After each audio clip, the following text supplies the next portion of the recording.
আমি আর নিজেকে ধরে রাখতে পারলাম না। হাতে থাকা গরম জলের পাত্রটা পাশের টেবিলে রেখে মায়ের দিকে ঘুরে দাঁড়ালাম। গলার স্বর স্পষ্ট রেখে বললাম, মা, মুখে একটু লাগাম দাও। ভুলও আমার শাশুড়ি মাকে নিয়ে আরেকটা বাজে কথাও বলবে না। আমার এমন শক্ত রূপ দেখে মা থতমত খেয়ে গেলেন। চোখ দুটো বড় বড় করে বললেন, তুই আমাকে এভাবে কথা বলছিস ময়না?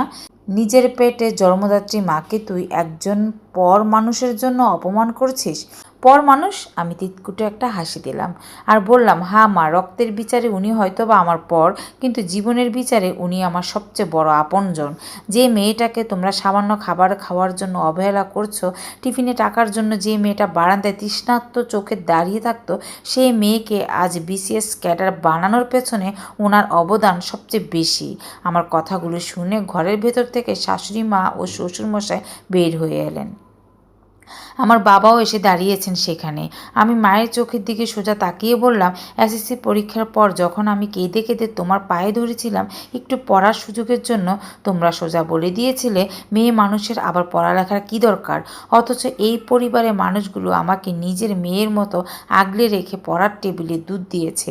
নিজের নাতনিকে পরম স্নেহের কোলে নিয়ে আমাকে বিসিএস জয়ের স্বপ্ন সত্যি করেছে। আর তুমি আজ এখানে দাঁড়িয়ে অহংকার দেখাচ্ছ? অহংকার তো বিদ্যা আর পদের জন্য হয় না মা, অহংকার হয় সততা, সম্পর্কের জন্য। উনি শুধু আমার শাশুড়ি নন, উনি আমার গর্ভধারিণী মায়ের চেয়েও বড় মা। আমার কথাগুলো শুনে বাবা মাথা অপরাধীর মতো নিচু হয়ে গেল। আমার মা একদম স্তব্ধ হয়ে দাঁড়িয়ে রইলেন। এতদিন জমানো কষ্ট আর সত্যের মুখোমুখি দাঁড়িয়ে তাদের নিজেদের ভুলটা আয়নার মতো পরিষ্কার হয়ে ফুটে উঠল। যে সম্মান পাওয়ার আশায় তারা এসেছিলেন, নিজেদের অহংকার আর নিজ মন মানসিকতার কারণে সে সম্মান তারা এক মুহূর্তে হারিয়ে ফেললেন। নিজেদের ভুল বুঝতে পেরে বাবা আর মা এক মুহূর্ত সে বাড়িতে দাঁড়াতে পারলেন না। কারো মুখের দিকে তাকানোর মতো মুখ তাদের ছিল না।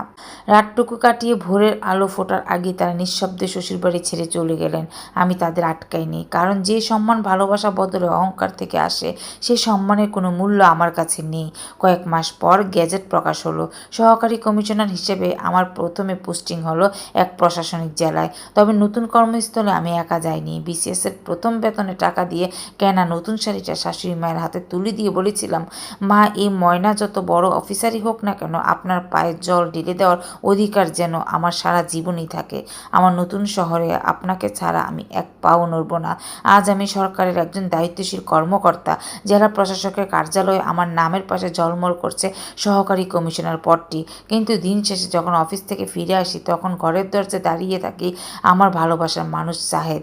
আমার কুল জুড়ে থাকে আমার মিষ্টি মেয়ে মায়াবী, আর আমার মাথায় থাকে আমার শ্বশুর শাশুড়ির অকৃত্রিম আশীর্বাদের হাত। যে ময়নাকে একদিন সমাজে অবহেলা অভাব করে খাচ্ছিল, স্বামীর বিশ্বাস আর শাশুড়ি মাতৃত্ব আজ তাকে এক পূর্ণাঙ্গ নারী বানিয়ে তুলেছে। সত্যি ভালোবাসার সঠিক মর্যাদা পেলে একটা মেয়ে কত দূর এগিয়ে যেতে পারে তার